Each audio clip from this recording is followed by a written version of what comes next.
शुभ संकल्पों के दीप जलाएं, अपने अपने मन में जग उजियारा होगा प्रेम से, सुख ही सुख कण कण में। हमारे उद्घाटन सत्र की मुख्य अतिथि श्रीमती शिप्रा राय जी, आप अपना वक्तव्य हमारे समक्ष रखेंगे।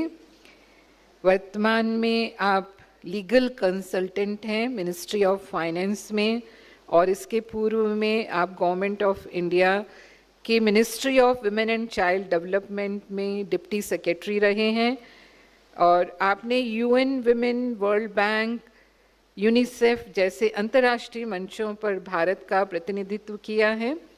महिला सशक्तिकरण इश्यूज को लेकर G20 में भारत एवं ब्राज़ील प्रेसिडेंसी के अंतर्गत सलाहकार की भूमिका आपने निभाई है, तो हम आपका अनुभवयुक्त वक्तव्य सुनने को आतुर हैं। ओम शांति। Good morning all of you. आज हम इस सत्र में संस्कार परिवर्तन के माध्यम से महिला सशक्तिकरण के विषय में सुबह से विचार कर रहे हैं और इस पे आत्मचिंतन कर रहे हैं। First of all, I would like to thank Brahma Kumari organization for giving me this special privilege of expressing my personal views on women empowerment through Sanskar transformation.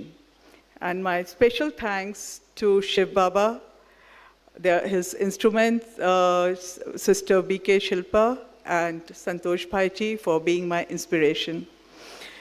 आज जब हम वुमेन एम्पावरमेंट की बात करते हैं तो समाज में इसका सामान्य अर्थ यही समझा जाता है कि महिलाओं को सामाजिक, आर्थिक, राजनीतिक और शैक्षिक रूप से सक्षम बनाना और उनको अपने जीवन से जुड़े सभी महत्वपूर्ण निर्णयों पर ताकि वो स्वयं महत्वपूर्ण निर्णय अपने जीवन में ले सके। यह जो जेंडर डिस्क्रिमिनेशन को समाप्त करने की हम बात करते हैं, जब हम महिला वुमेन एम्पावरमेंट की बात करते हैं और हम सोचते हैं कि पुरुषों के समान अधिकार और अवसर हमें प्रदान किया जाए, तो इसी को हम वुमेन एम्पावरमेंट के रूप में कहते हैं। इसके कई इम्पॉर्टेंट एस्पेक्ट्स हम समझते हैं, जैसे कि education, economic independence, decision making power, safety and dignity and equal access to resources। ये no doubt ये सारे जो aspects हैं ये महिला सशक्तिकरण की दिशा में important है, परंतु इन सब में महिला अपना जो सशक्तिकरण है, empowerment है, वो बाहर से ढूंढ रही है। तो मेरा प्रश्न आप सभी से यही है, यदि हमारे पास आज सब कुछ है, ये एजुकेशन है, इकोनॉमिक इंडिपेंडेंस है, डिसीजन मेकिंग पावर है, we are safe also, we feel safe and हमें इक्वल एक्सेस है टू रिसोर्सेज, तो क्या हम फुली एम्पावर्ड फील करते हैं अपने आप को, या फिर भी हम सोचते हैं कि कुछ कमी है? And is there a way we can seek empowerment from within? अब मेरा प्रश्न होता है कि कौन है empowered women? Who controls others being in power, या वह जो अपने थॉट्स, वर्ड्स और एक्शन में उसका पूर्ण नियंत्रण है? भारत सरकार में रहते हुए जब नारी शक्ति पुरस्कार की चयन समिति का हिस्सा बनने के दौरान मुझे राजयोग के विषय में जानने का अवसर मिला, जो ब्रह्म कुमारी आंदोलन का एक इम्पॉर्टेंट अंग है और जिसने महिला सशक्तिकरण की परिभाषा को पूर्णतः नया स्वरूप दिया है। एटलीस्ट ये मैंने जाना during my interaction with sister Shivani. मैंने ये जाना कि वुमेन एम्पावरमेंट सिर्फ ये बाहरी आउटसाइड जो हमें इंस्टीट्यूशनल फ्रेमवर्क्स और ये जो लीगल फ्रेमवर्क्स, ये सब जो हमें इक्वल एक्सेस टू रिसोर्सेज, इससे जो हमें मिलता है, इससे हमें पूरी तरह से सशक्त फील करते हैं, बट कुछ आंतरिक बातें होती है जिससे महिला सशक्तिकरण को एक नया स्वरूप मिलता है। And I realized that women empowerment is not just about social equality or empowerment from outside, but it's an inner spiritual awakening. जून 2021 में जब कोविड का सेकेंड वेव का दौरान था, उस दौरान मैं जो ये साकेत सेंटर है बीके सिस्टर शिल्पा एंड संतोष भाई जी के, उस पर मुझे काफ़ी वो आते रहते थे जो कोर्सेज के, बट सिस्टर शिवानी के बाद मिलने के बाद भी कभी मैंने इस विषय पे ध्यान नहीं दिया था।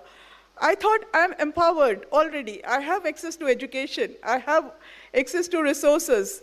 I am economically independent. तो मैंने इस विषय में कभी सोचा ही नहीं था कि मुझे कुछ और empowerment की ज़रूरत है।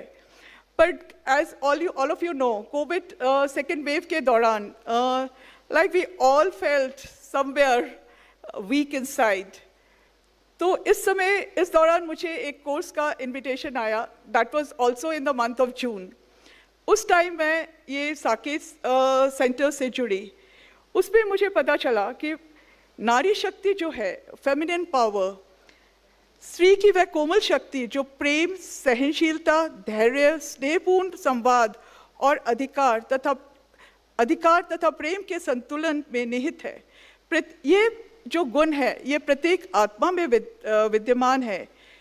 There is the presence of all these divine qualities in every person. पर एक स्त्री के आत्मसम्मान का स्रोत उसके भीतर ही है, पर हम उसको बाहर से ढूंढते हैं। We do not need actually external validation or opinion of others to make us empowered. What we need is conscious, value-based decision making, which creates true leadership and strength. जब हम spiritual powers की बात करते हैं तो power to accommodate, power to tolerate, power to face, power to pack up, discern and decide, cooperate and withdraw, ये सारे जो आत्मा के inner powers है, ये अगर woman में naturally है, फिर भी हम अपने आप को ये पावर्स को हम इमर्ज नहीं कर पाते हैं। ये हमारे पावर्स जो है हम मर्ज पाते हैं, इस वजह से हमें कहीं अपने आप में कमियां महसूस होती हैं। हम सभी जानते हैं कि अगली पीढ़ी पर माताओं का कितना गहरा प्रभाव पड़ता है।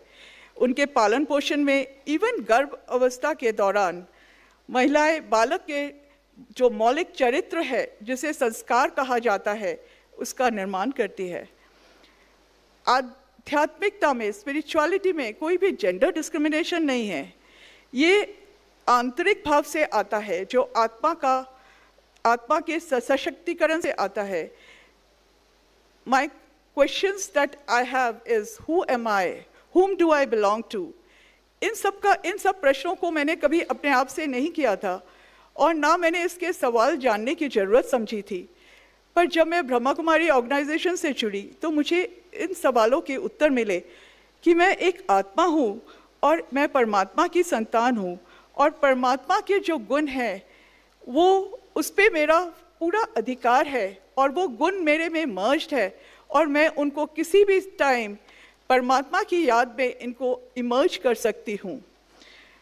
अब आधुनिक नारी आज फ्रीडम की खोज पे है, बंधनों को तोड़ने की प्रयास पे है, समानता पाने के संघर्ष रत है, और इसी संघर्ष की मूल ऊर्जा जो है वह है असंतोष, जो परंपराओं, रीति रिवाजों और मान्यताओं के माध्यम से अर्जित संस्कार के बीच से उत्पन्न होता है। जब हम बाहरी परिस्थितियों को बाहर से ही सुधारने का प्रयास करते हैं तो ये एक अंतहीन संघर्ष बन जाता है। एम्पावरमेंट और लिंग समानता की खोज में निरंतर जो बदलती समस्याओं और परिस्थिति, situations which are ever changing, इस पे हमने सीखा है कि हम स्वयं को और अधिक सशक्त कैसे करेंगे। महिला सशक्तिकरण या लिंग समानता को कभी कभी हम रोल रिवर्सल के रूप में देखते हैं कि अगर नारी पुरुष का रोल अदा कर देगी तो शायद वो बहुत सशक्त हो जाएगी, पर ये भी एक अलग कमज़ोर रूप में हम अपने आप को देखते हैं। ये एक लॉ है कि as you perceive yourself others will perceive you in the same वे।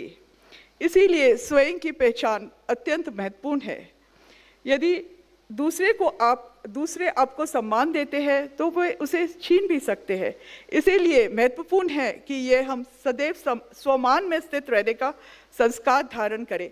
और ये स्वमान, ये मैंने ब्रह्म कुमारी ऑर्गेनाइजेशन में ही सीखा है कि कैसे अपने आप को हमेशा सदैव स्वमान में स्थित रहना है। ये जो ईगो बेस्ड जो एक ये संस्कार है, ये बॉडी कॉन्शियसनेस से आता है, जो कि जेंडर डिस्क्रिमिनेशन का एक मूल कारण है। सोल कॉन्शियस में कोई भी जेंडर डिस्क्रिमिनेशन नहीं होता है।